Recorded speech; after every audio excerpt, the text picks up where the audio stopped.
blood of the gods. Quote, emancipate yourself from mental slavery. None but ourselves can free our minds. Bob Marley. In the study of genetics, we find that we can only inherit the traits that our ancestors have passed on to us. Nothing more and nothing less.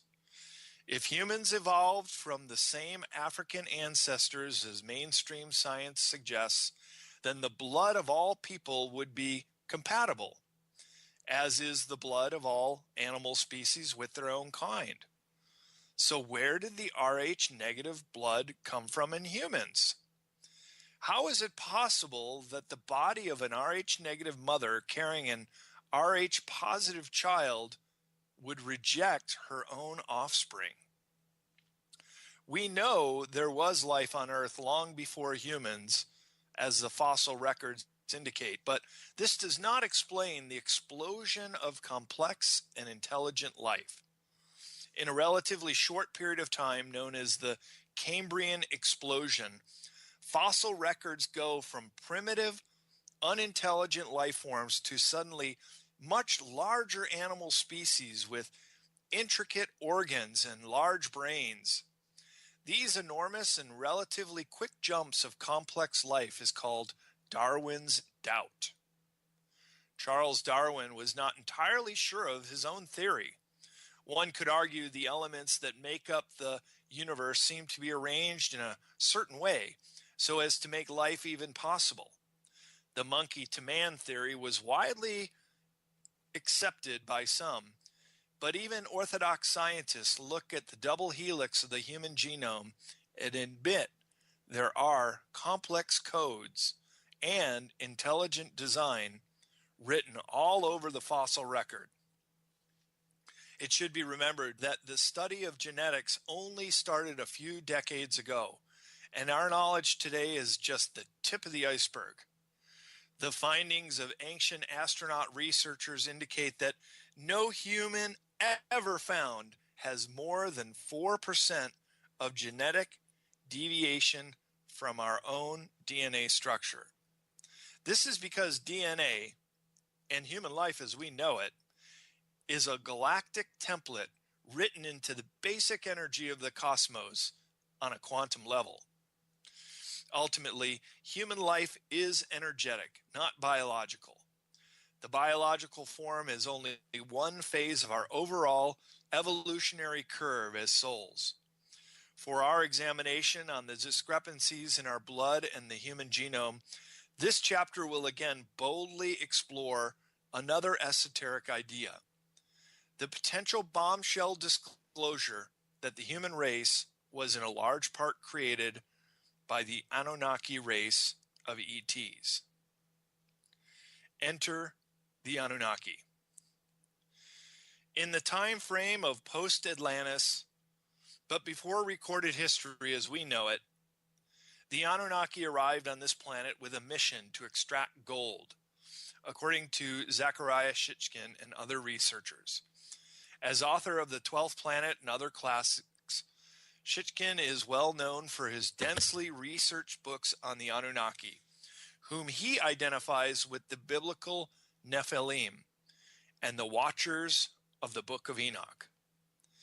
These are alien entities that came into the daughters of men, as Genesis says. In short, they interbred with the human race. The Anunnaki established cities, ziggurats, bases, mining facilities, medical laboratories, and other civic structures. Although scattered on several continents, most of these buildings are now in a state of ruin. These structures were not only built in Mesopotamia, but also in South Africa, Lebanon, Egypt, Israel, India, and eventually the Americas. Ancient cuneiform texts such as the Atrahasis, Enuma Elish, and Enki and the World Order describe this alien race with the alternative translation, "Those from heaven to earth came," according to Sitchin. As the Anunnaki expanded their colonies on Earth, Their modern genome-created human slaves followed them into new lands. In the pantheon of legendary gods from Egypt, Babylon, Assyria, India, as well as that of the Incan, Maya, Toltec, and Aztec, their lords can be linked directly to the same Anunnaki who first settled in South Africa and around the Persian Gulf region. The presence of the Anunnaki as overseers in these primitive high cultures would account for the similarities to the characteristics of the gods as described by various early human cultures. Their presence would also account for the astonishing similarities in their legends of creation, such as the Great Deluge as described in many ancient mythologies, and the actions and achievements of these same gods, including the cultivation of human civilization as we know it today. It is curious to note that the British royal family and certain other elite families worldwide trace their bloodlines back to the ancient Egyptian pharaohs. In esoteric traditions, most of the pharaohs were a hybrid of human and reptoid Anunnaki, and intentionally placed into power as a go-between for the enslaved human race and the Anunnaki invading forces. Those designated as rulers had a stronger genetic connection to the Anunnaki than the other humans who were mixed with the genes of the indigenous proto-humans, which existed on Earth for many millennium longer. In the time frame of about 5,700 years ago, another invasion of reptoids took place, those being the Alpha Draconian reptilian ETs and their minions, the Greys, who remain on this planet with their own service to self agenda.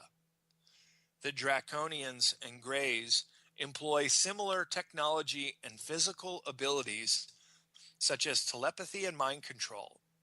They exist primarily underground, similar to the legend of the devil and his helpers. Fast forward to today, and the ultra elites continue to interbreed in an attempt to keep their Anunnaki bloodline strong. They consider themselves to be more Anunnaki than human, which explains the elites' utter contempt for the human race, including their indifference to slaughtering humans with no remorse through genocide, eugenics, starvation, provoking warfare, and even ritual sacrifices. They feel their superior Anunnaki reptilian bloodlines give them the divine right to rule, as the Anunnaki considered themselves to be gods, but in fact were just an invading reptilian race long ago. Lucifer, considered by secret sectors of the Vatican, the UN, the royals, and the ultra-elite as the one true God, is actually just another draconian reptile. The Illuminati and Anunnaki bloodlines are one and the same. This conclusion would also explain our long, dark, occulted history, and would suggest that the global elite has had concealed knowledge of ancient aliens for many centuries. Ruling bloodlines. There is only one ruling bloodline that exists on Earth, and it is very old. It is the same bloodline that has always ruled over the earth, dating back to the royalty of ancient Egypt. It is very pervasive. The families of this bloodline are steeped in tradition and power. Numerous investigations show that the entire global financial system is ruled by the crown, but the crown does not refer specifically to the British monarchy. The crown refers to the inner city of London, which is a privately owned corporation outside the jurisdiction of England. Its sister cities, completely separate sovereign states, are the Vatican City and Washington's District of Columbia.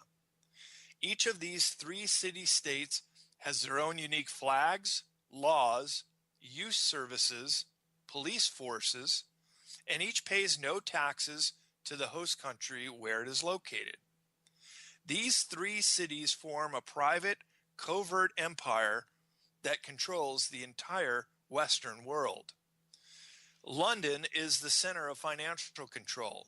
Vatican City represents spiritual control, and Washington, D.C. is a city for military control. The empire of the three cities controls the whole world, or at least they like to think they do. It is the private individuals, this pervasive ruling bloodline, that control these three city-states. Because of their stranglehold of the financial systems, these entities are able to control all mainstream media, Western governments, the largest organized religion, and the strongest military force in the world. The City of London is a small area of London known as the Square Mile. The ruling bloodline has total control of this minuscule area, largely through the corporate power they wield.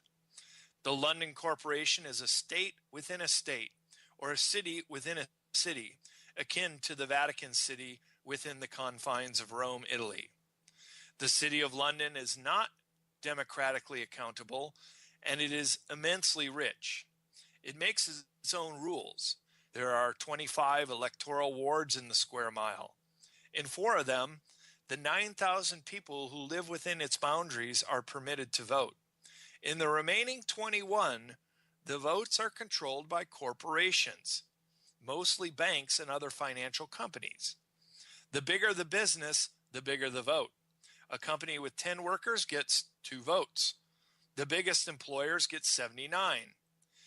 It's not that the workers who decide how the votes are cast, but the bosses who appoint the voters. It's a plutocracy, pure and simple. The corporation possesses a vast pool of cash, which it can spend as it wishes, without democratic oversight, as well as expanding its enormous property portfolio. It uses this money to lobby on behalf of the banks. The City of London is the only part of Britain over which the United Kingdom Parliament has no authority.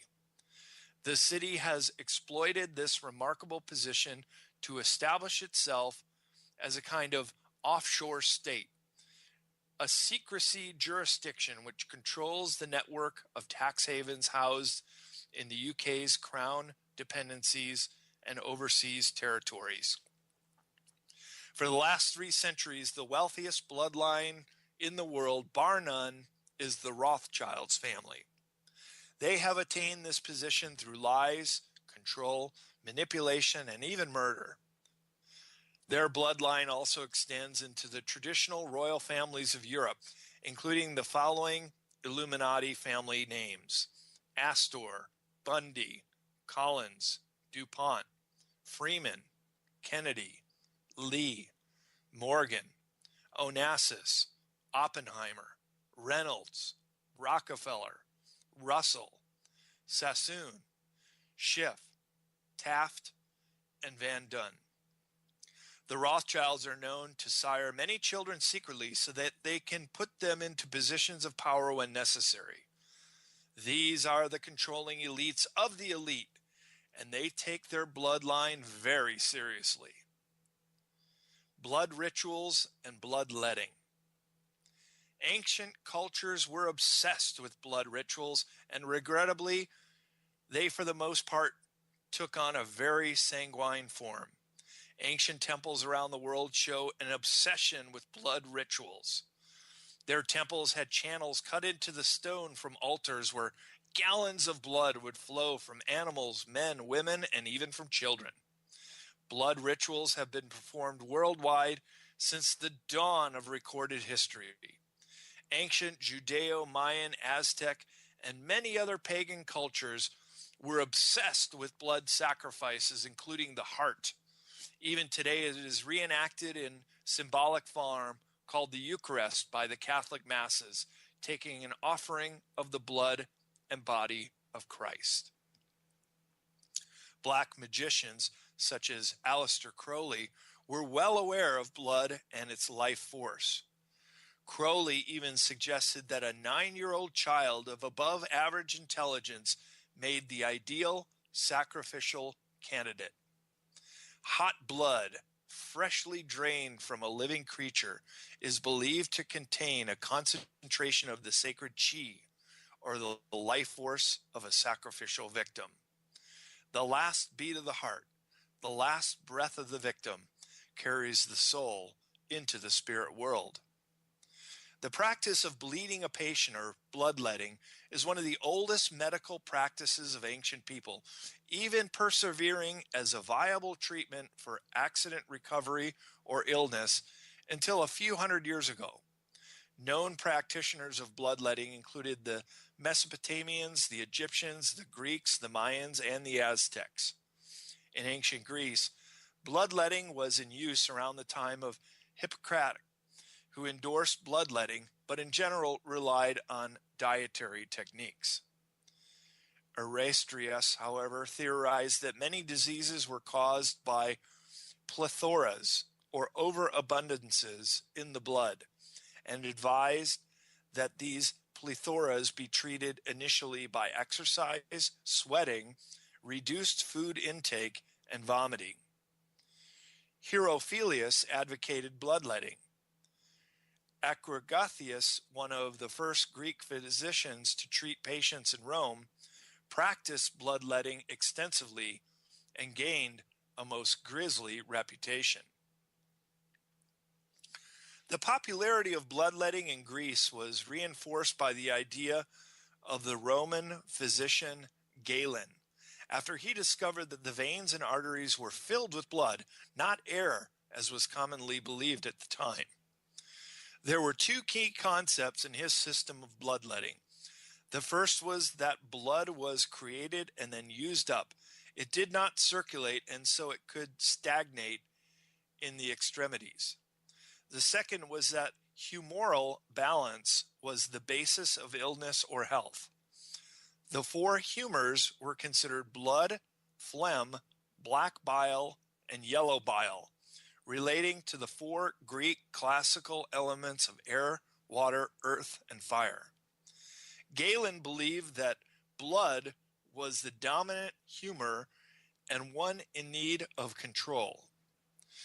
These bizarre medical practices were continued in Europe for many centuries. In order to balance the humors, a medieval medicine physician would either remove excess blood to ease the plethora from the patient, administer an emetic to induce vomiting, or a diuretic to induce urination.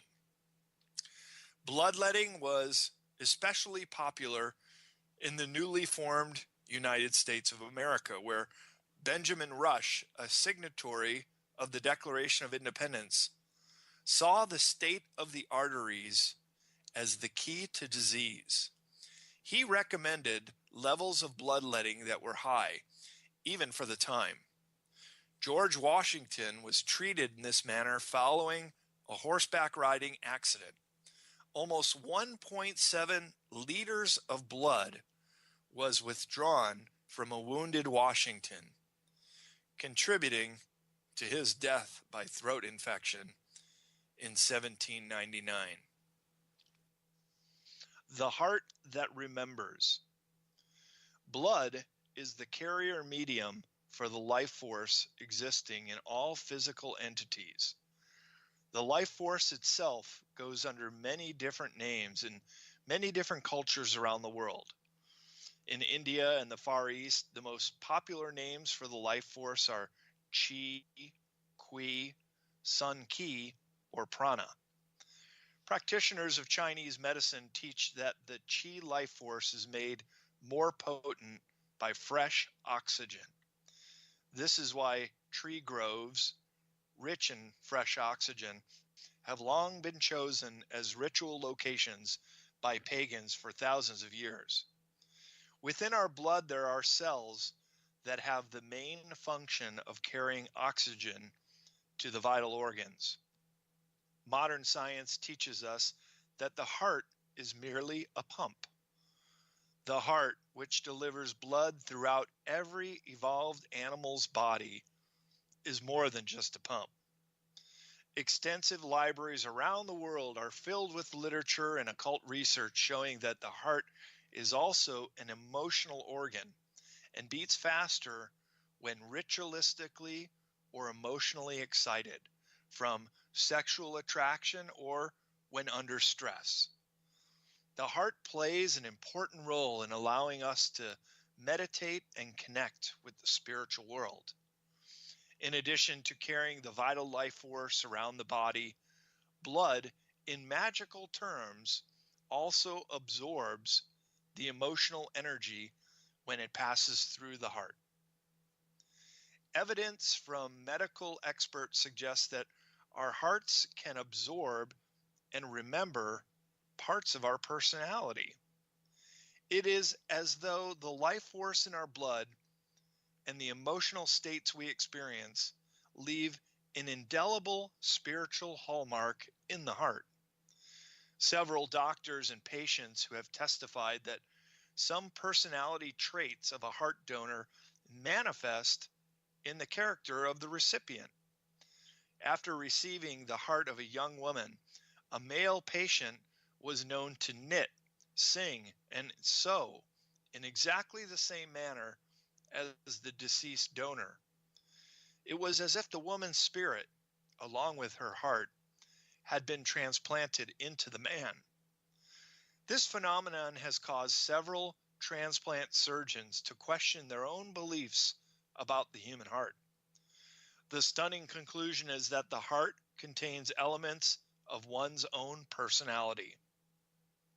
Super blood and killer blood. With so much questionable information on blood health and people's curious fascination with the heart, let's start with some basic facts about human blood.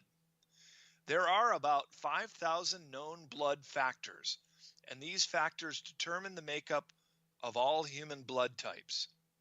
It has been proven that an 85% majority of all humans have a blood factor in common with the rhesus monkey. This is called rhesus positive blood, usually shortened to Rh positive. This factor is completely independent of the A, B, and O blood types. Rh factor is an antigen that is found in the red blood cells of most people. An antigen is any substance that the body considers foreign and thus stimulates the body to produce antibodies against it.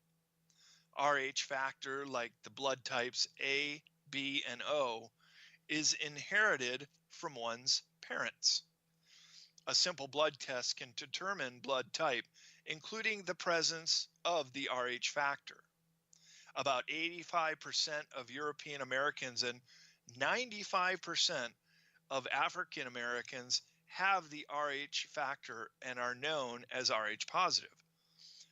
Those without the Rh factor are Rh negative. Type O negative is considered the universal blood, as donors can donate to any other blood type. While it is known that Rh negative blood type O is the purest blood known to humankind, it is not known where this negative factor originates. Every person on Earth can receive Rh negative type O blood, but those very same O negative people cannot receive blood from any other type except their own type. Rh factor plays a critical role in some pregnancies. For example, if a woman who is Rh negative becomes pregnant by a man who is Rh positive, the fetus may inherit the Rh factor from its father and be Rh positive, and this alone can be deadly. When the mother is Rh negative and the father is Rh positive, there can be a tragic outcome, and the female must get the RHLG shot to prevent the mother's Rh negative blood from mixing with the fetus's Rh positive blood. Major complications can result for the fetus if the mother does not get the shot prior to or at the beginning of a pregnancy. Without the RHLG shot, the blood of the fetus could become mixed with the mother's Rh negative blood, say by a sharp blow to the fetus lining of the mother, and a disease called erythroblastosis fetalis will occur in a current or future pregnancy, resulting in destruction of the fetus's red blood cells, brain damage, and even death. In the past, a newborn whose blood was not compatible with its mother's was called a blue baby. There are other curious characteristics common among Rh negative people that are uncommon to others. Is there a real difference other than just a different blood type? Externally, there are certain similarities that occur to those having Rh negative blood. For example, they cannot be cloned. They have a higher than average IQ, and their looks are similar. Almost all Rh negative blood people are either red-haired, blonde-haired with green eyes, black-haired with hazel eyes, or blue eyes with all hair colors. Other characteristics are low blood pressure, lower body temperature, keen eyesight and hearing, and possibly an extra rib or vertebrae. These individuals are sometimes able to induce paranormal occurrences, such as disrupting electrical appliances and/or exercise psychic abilities, including remote viewing or lucid dreaming. What's more, the majority of people with psychic powers who act as faith healers have Rh negative blood. The majority of alien abductees are reportedly from Rh negative blood groups. Is this a possible indication that certain ET groups are tracking their own crossbred progeny? In the lore of certain races, people who possessed a positive blood type were considered to be racially impure, as positive blood was thought to be contaminated by contact with an ape-evolved strand of human DNA. Annunaki blood? Almost all scientists believe that modern humans evolved from ape-like primates.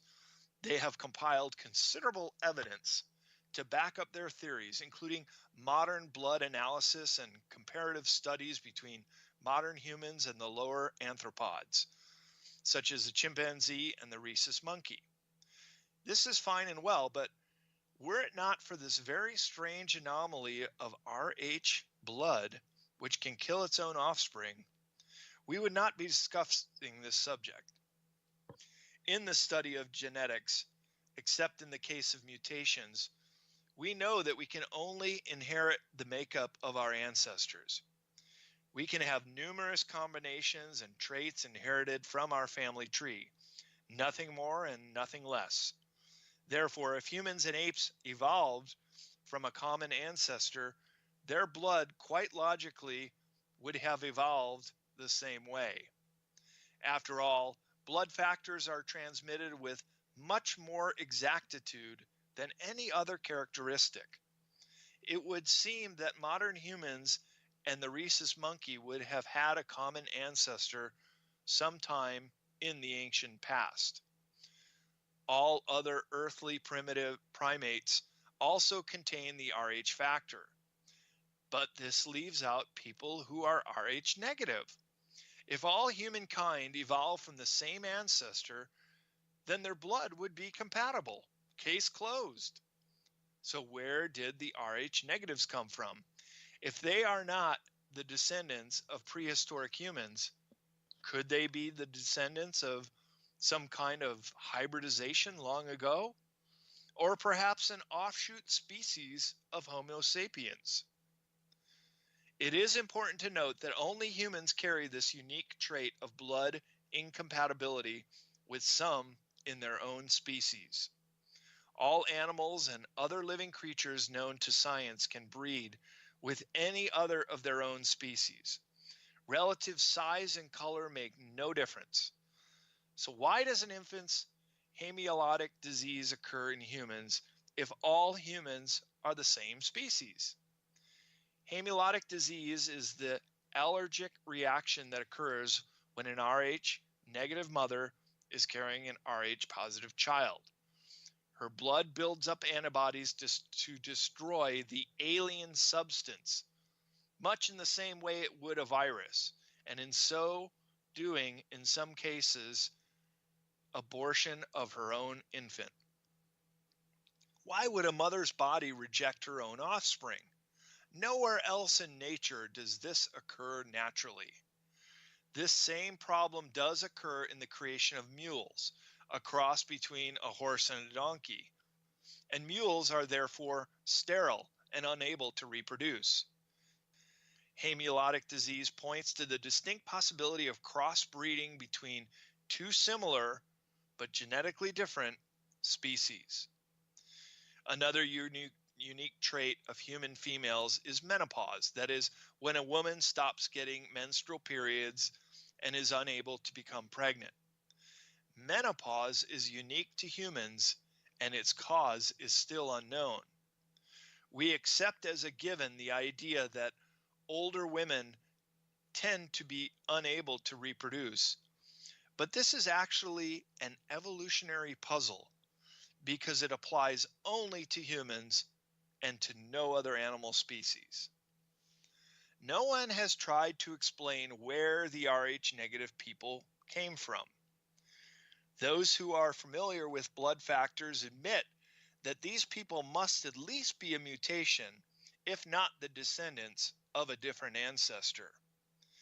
If we are a mutation, what then caused this mutation? Why does it continue with exacting characteristics? Why does it so violently reject the positive Rh factor, even when it is within similar ancestry? Who was this ancestor? Difficulties in determining ethnology are largely overcome by the use of a blood group data. For this data describes a single gene characteristic that is not affected. Atlantis origin, DNA splicing, or what? It would appear that there is no scientific evidence that the Rh negative blood is a natural earthly occurrence. Instead, the evidence suggests that the Rh negative blood types did not evolve on Earth in the natural course of events. For many years, evolutionists may have been completely looking in the wrong direction. Evolution scientists fail to emphasize that Rh negative people lack a factor contained in all other earthly primates, including the naked and uncivilized ape. Could the true missing link actually be ourselves? Could this be the unknown link between Earth and the stars, a hybrid human, a missing link between primates and extraterrestrials? Is Rh negative blood the smoking gun that proves the ancient astronaut hybridization theory? There are those who speculate that the 15% of the human population that have Rh negative blood type have ancestors from the lost continent of Atlantis. In his readings, Edgar Cayce said that the Basque people came from Atlantis, and interestingly, they have the highest percentage of Rh negative people among any ethnicity. Indeed, genetic scientists have found a commonality in the areas where Edgar Cayce said that Atlanteans went to live after the continent shifted and the geography of the earth changed. After the last pole shift, when Atlantis sank into the sea, the people of Atlantis migrated to the Pyrenees Mountains of France and Spain, the northern Africa area of Morocco and Egypt, and to the Americas.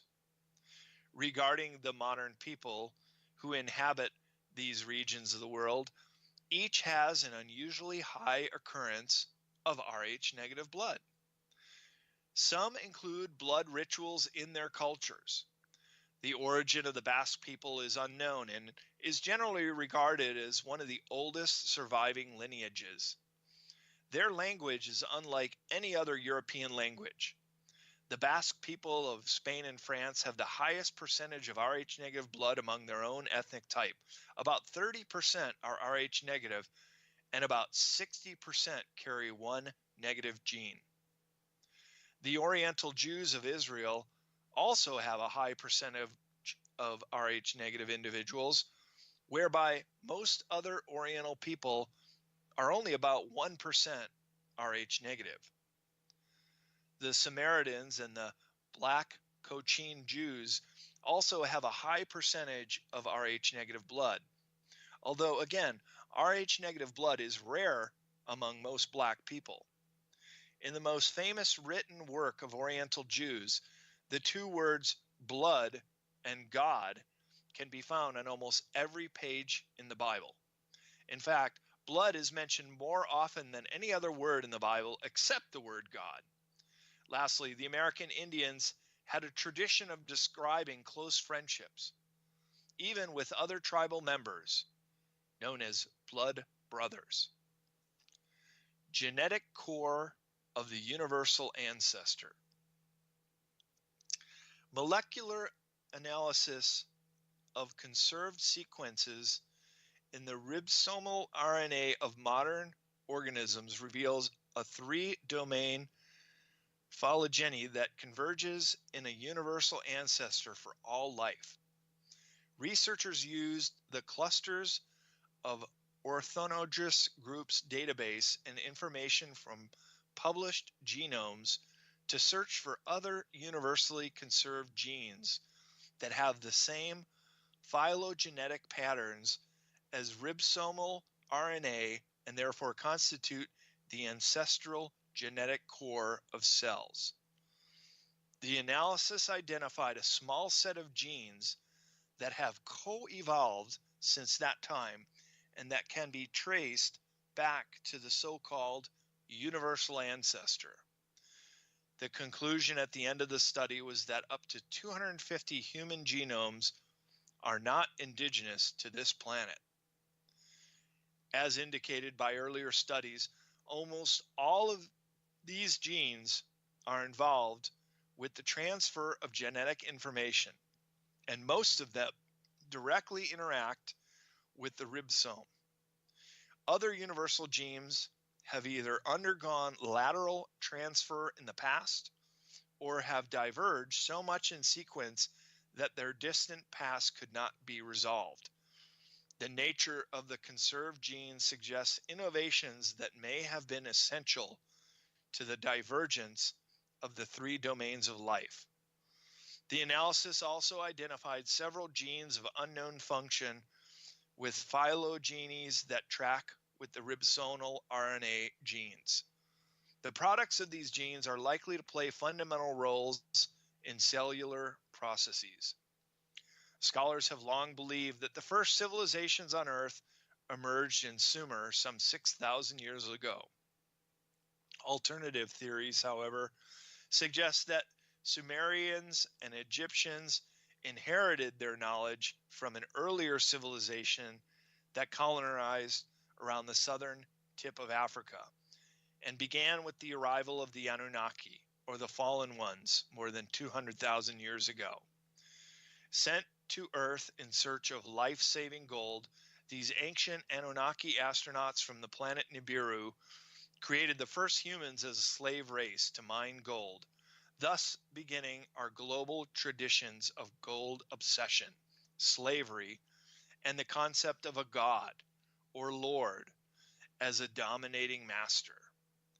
When we consider the history of gold and the Anunnaki obsession for the metal, combined with their genetic prowess to develop modern humans who were supposedly created to mine gold for them, we have a whole new way of looking at the human race. Fast forward to today, and we find that the world's gold has seemingly vanished from the world's major vaults, including Fort Knox in Kentucky. Is it possible that the Anunnaki have returned for their gold, and this brings us full circle? of sorts? African origins, seen another way. Southern Africa holds some of the deepest mysteries in all of human history. What we are told is that around 60,000 years ago, the early modern humans migrated from Africa and populated the rest of the world. The recently mapped stone ruins of southern Africa call this assumption into question and present us with a compelling missing piece of the puzzle related to the murky origins of humankind. This recent mapping estimates that there are well over 1 million ancient stone ruins scattered throughout the mountains and plains of southern Africa. The most spectacular examples of these ancient ruins lie between Macha do Dorp and Waterval-Borin in the province of Mpumalanga in the country of South Africa. Modern historians have been speculating about the origin of these stone ruins, often dismissing them as cattle corral of little historic importance. Yet various tools and artifacts that have been recovered from these ruins show a long and extended period of settlement that spans well over 200,000 years. So, who were these first humans? What did they do? And where did they disappear to? It is likely they migrated north and took their knowledge with them. They settled in Egypt and Asia Minor, where high cultures emerged. According to scholarly accounts, the first acknowledged temple complex, called Göbekli Tepe, was built only 12,000 years ago and is located about 15 kilometers from the city of Şanlıurfa in southeastern Turkey. We can draw the conclusion that South Africa is the true cradle of humankind because the ruins there date much earlier than anywhere else on Earth. A recent discovery of an ancient circular monolithic stone calendar site in the Mpumalanga region has proven to be at least 75,000 years old, predating any other structure found on Earth to date. Adam's calendar is the flagship among these ruins. This spectacular ancient site is aligned with the north, south, east, and west cardinal points of the planet, and also aligned with the solstices and equinoxes. It is still an accurate calendar and follows a shadow of the setting sun, as cast by a taller central monolith onto a flat calendar stone beside it. Based on numerous scientific evaluations, it has been dated with relative certainty to at least 75,000 years old. Adam's calendar is possibly the oldest structure on Earth that is linked to human origins. It has, however, been known by African elders, indigenous knowledge keepers, and shamans as the birthplace of the sun, where humanity was created by the gods. Adam's calendar also presents the first tangible evidence of consciousness among the earliest humans in the cradle of humankind. Some of the tools even suggest that they had much better understanding of the laws of nature than we have today. For instance, the site is built along the same longitudinal lines as the Great Zimbabwe Archaeological Site and the Great Pyramid of Giza in Egypt, suggesting a connection between those ancient civilizations and the builders of all three of these sites. Furthermore, it should be noted that miners in South Africa have been digging up mysterious grooved metal spheres throughout the area during the last few decades. These spheres measure a few millimeters in diameter, and some are etched with 3 parallel grooves running around the perimeter. There have been 2 types of spheres discovered, all of unknown origins. One is composed of a solid bluish metal with flecks of white, and the other type is hollowed out and filled with a spongy white substance. The fascinating aspect of this story is that the rock in which they were found is Precambrian and dated to be 2.8 billion years old. Who made them and for what purpose is a complete mystery. They might be giants. Documentation noting the discovery of giant human-like remains appear in various records encompassing numerous sources from around the world. In North America alone, there are several dozen independent accounts from the 19th and 20th centuries taken from miners, prospectors, and archaeologists who uncovered the remains of enormous human-like skeletons or mummies, sometimes more than twice the size of the average person living today. Not only were the giants enormous in size and with particular features, but they lived on the planet possibly a very long time ago. The Channel Islands off of Southern California coast were once a home to dwarf mammoths, whose uncovered bones display evidence that they were roasted in ancient fire pits. They were roasted and eaten by giant human-like creatures who had double rows of teeth and whose remains were also found in various locations around the islands, often near the very same ancient fire pits. The typical account of a giant skeletal discovery follows a particular pattern. This account from July 1877 has 4 prospectors looking for gold and silver outcroppings in a desolate hilly area near the head of a spring valley, not far from Eureka, Nevada. Scanning the rocks, one of the men spotted something peculiar projecting from a high ledge. Climbing up to get a better look, the prospector was surprised to find a human leg bone and kneecap sticking out of solid rock. He called to his companions, and together they dislodged the oddity with picks. Realizing that they had a most unusual find, the men brought it into Eureka, where it was placed on display.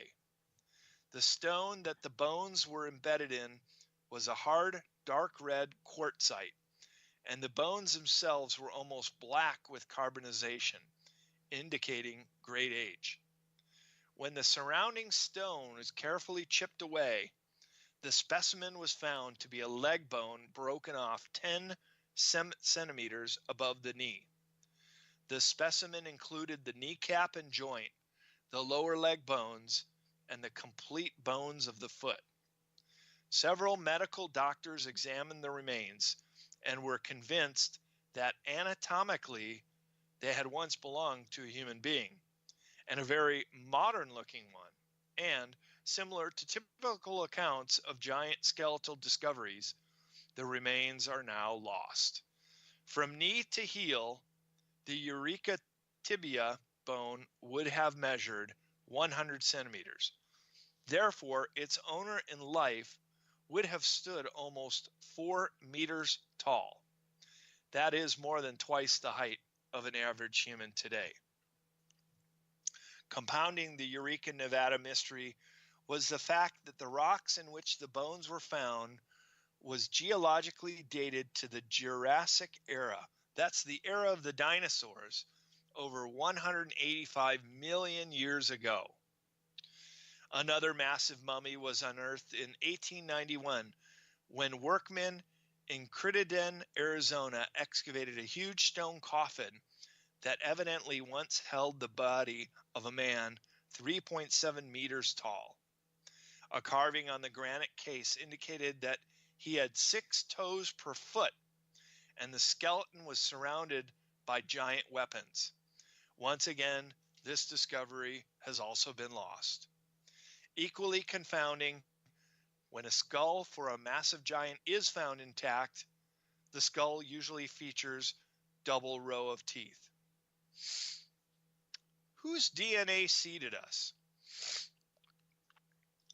Neanderthals were a heavyset people whose thick double brows, broad noses, and flat faces set them apart from modern humans.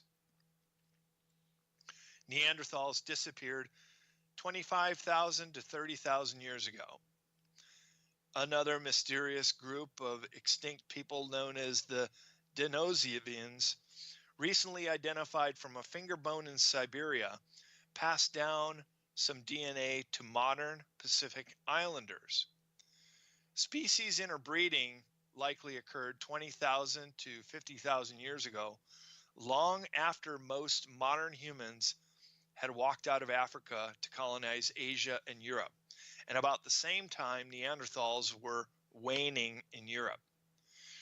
Researcher, the late Lloyd Pye, presented a compelling case for the existence of Bigfoot as being an early hominid, namely the Neanderthal.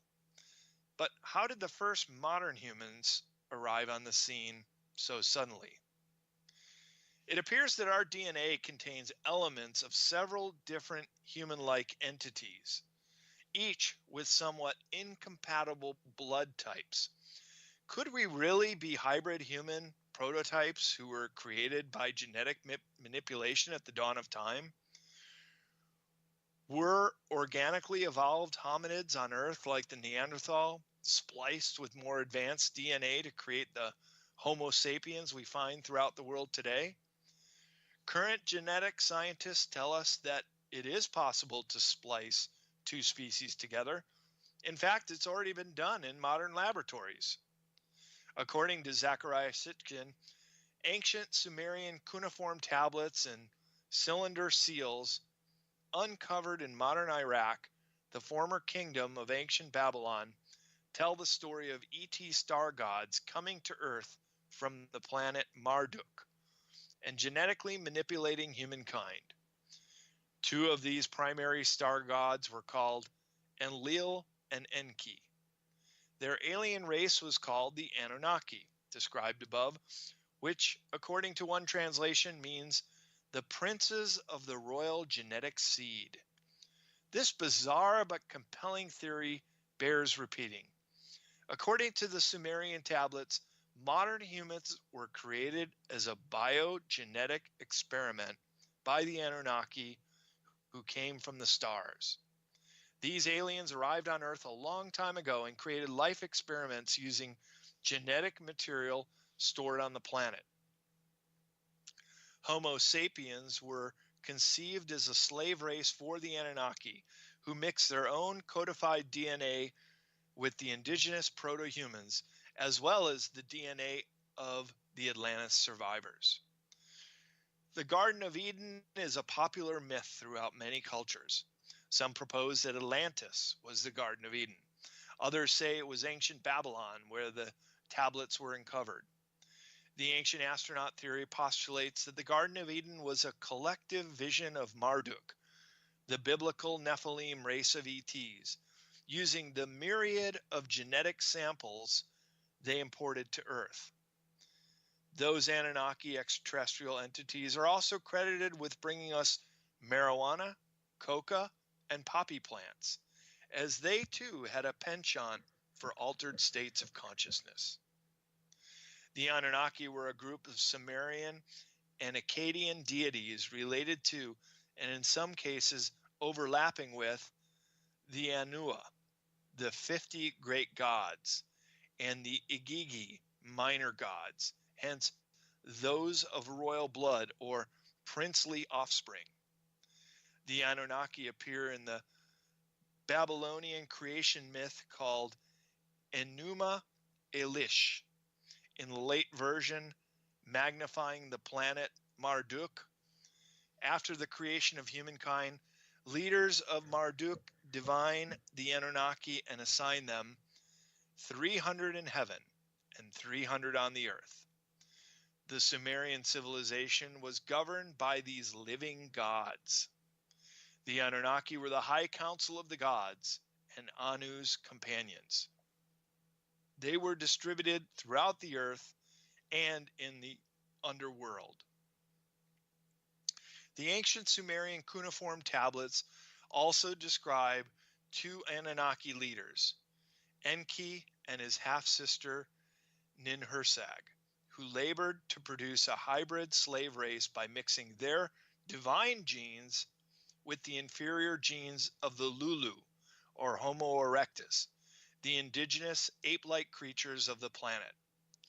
Thus, an alien interbreeding program is central to the Anunnaki narrative. This is also a key event in the overarching reptilian agenda that continues in earnest to this day. A certain group of the current elites evoke their lineage to grant them royalty and power, and to support the notion that they are somehow superior to the rest of humanity, who they feel justified in suppressing. We understand then why the age-old hierarchies are still so deeply rooted in modern society. Before the Anunnaki raid, some humans had extraordinary abilities that were left over from the advanced Earth civilizations that had long ago collapsed. The original biogenetic example of the human was given incredible information, was interdimensional by nature, and could do many supernatural things. When the creator gods, described above, raided, they found that the local species had abilities that were too much like their own. Consequently, they suppressed and controlled the current human inhabitants, those last surviving ancestors of Atlantis and Lemuria. In the case of these surviving ancestors, the breeding males were only allowed to breed with manipulated two-strand DNA females, thus nearly eliminating all 12-strand humans left on Earth, as is depicted in the legendary Sumerian tale, the Epic of Gilgamesh. Other ancient scripts. Another interesting aspect of the story involves an earthenware jar that was dug up in 1945 at Nag Hammadi, Egypt, containing papyrus scrolls and codices wrapped in leather.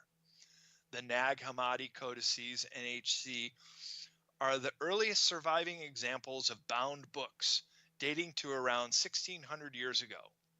Close reading of these arcane materials show that the Gnostics, teachers in the early Christian era, were deeply concerned with an alien intrusion upon humankind. The NHC contains an extensive account of an ET invasion of the Earth long ago. It provides several descriptive clues on the physical form of the intruders. The Nag Hammadi codices material also contains reports of visionary experiences of the initiates, including first-hand encounters with inorganic entities called archons. The Sumerian cuneiform tablets are the earliest known writings and predate NHC by several thousand years. Archaeologists tell us that the Sumerian cuneiform writing was invented in Mesopotamia around 3200 BCE. The cuneiform records on clay tablets present an intriguing repertoire of stories about human prehistory and also make references to ancient astronauts. The cuneiform tablets and the Nag Hammadi books both describe an alien intervention scenario. How amazing that the oldest known written language and the earliest surviving books both relate the same story. The cuneiform record itself is just a story without critical commentary. We are not told the source of the story or who authored it. By contrast, we know that the NHC texts come from Gnostic sects of early Christian mystery schools. While most of the authors remain anonymous, we know them as having been participants in the ancient tradition of spiritual education, also known as the Esoteric mystery schools. Another famous ancient text, called the Old Testament, recounts in Genesis 6:1, quote, "When men began to increase in number on earth, and daughters were born to them, the sons of God saw the daughters of men were beautiful, and they married any of them they choose." In another ancient text, the Hindu Vedas report of anti-gravity Vimana crafts traveling above the earth and equipped with terrific weapons. Sorcerers of ancient Mexico argued that humans must have been far more complete beings at one point, with stupendous insights and feats of awareness that we consider mythological today.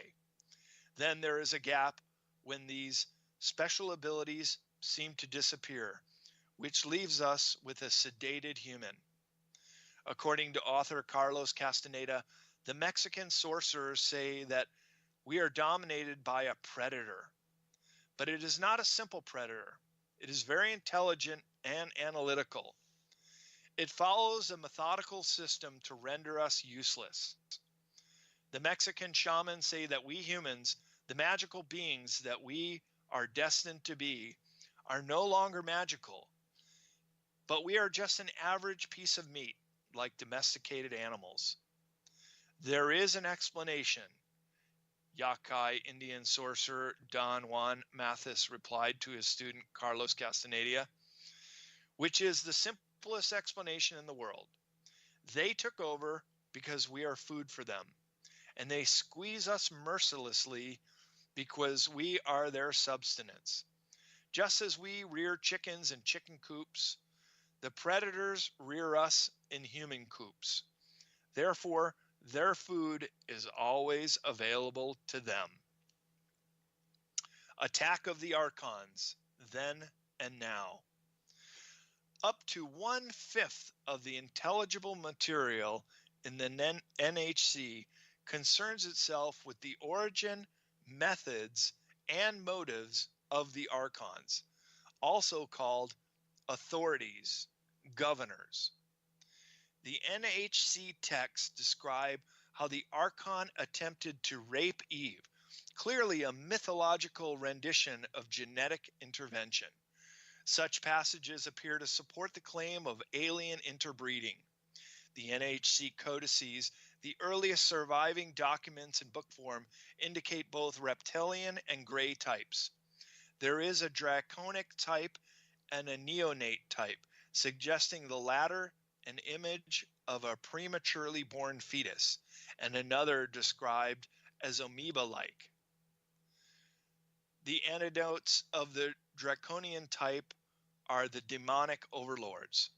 The second type are servile robotic drones who obey with hive-like mentality, with the amoeba-like entities existing just beyond our range of vision.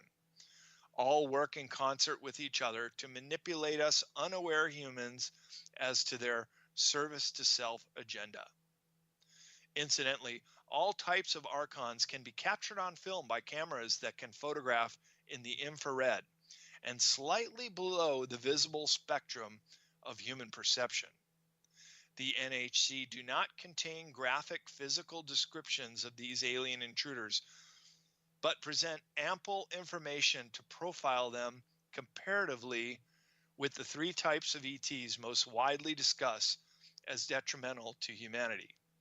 In addition, the biblical Nephilim race of ETs share a remarkable similarity with the Alpha Draconian aliens. The Nephilim and the reptilian ETs are both described as master genetic scientists intent on splicing human DNA and creating a hybrid race. These same reptilians are the jinn in Islam, or mischievous spirits in Christianity. Also spelled djinn, these are powerful spiritual entities that have been described throughout history as both demonic and magical. Author and lecturer Jim Sparks claims to be an ET abductee with a 95% conscious recall of his experiences. He provides details of the two types of gray aliens he had contact with: the larger gray ETs, who are real beings, and manufactured small biological robot gray ETs as workers. These ET entities exist on Earth today and have their own agenda, which is primarily concerned with the creatures they seeded on our planet. Sparks noted that this also indicates genetically modifying humans over many millennia ago. In the past few decades, he claims, Their current hybrid program has been successful in creating a new type of human being that is more intelligent, environmentally sensitive, and even telepathic. They could potentially populate the planet, he explained, if something happened to the rest of us. During one abduction episode, Sparks was shown a hologram of a half ape, half human being from about 200,000 years ago that the ETs genetically manipulated to evolve as humans over the eons of time. Their ability to gain access to a person's mind and private thoughts is eerily reminiscent of an archon intrusion. Entities described as archons appear to have identical intent, as do the malevolent extraterrestrials described in modern ufology. Although these parasites are not human, they feed off the dark energy and the negative emotions of humans called loosh. It is unclear exactly when in time these cosmic amoeba-like creatures first came to Earth, but we know they were discovered long ago by shamans in altered states of consciousness and have been recently photographed. The reason everyone does not see them on a daily basis is because the creature's energy signature is beyond our normal narrow range of vision within the electromagnetic spectrum that scientists call visible light. Archons are hidden negative controllers of humankind, inorganic, interdimensional entities that must be exposed, identified, and exorcised from individual human minds. They need to be removed both from influencing our human species and from the planet as a whole during our collective evolution towards a new state of consciousness. Emancipating ourselves and Earth from this mental parasitic influence will be a critical factor in the ushering in of a new golden age. These bizarre entities may be regarded as locust-like species of cyborgs with silicon-based bodies designed to permit only brief forays into the Earth's oxygen-rich atmosphere. They inhabit the solar system at large, traveling among the planets in alien-engineered spacecraft. Gnostic texts hint that they may be compared to custodial engineers of an inanimate clockwork mechanism of the system. Thus, archons are considered psycho-spiritual parasites that intrude subliminally upon the human mind, making us play out our inhumane behavior to weird and violent extremes. Although archons do exist physically, the real danger they pose to humanity is not an invasion of the planet, but an invasion of the mind. The archons are intrapsychic mind parasites that can access human consciousness through telepathy and simulation.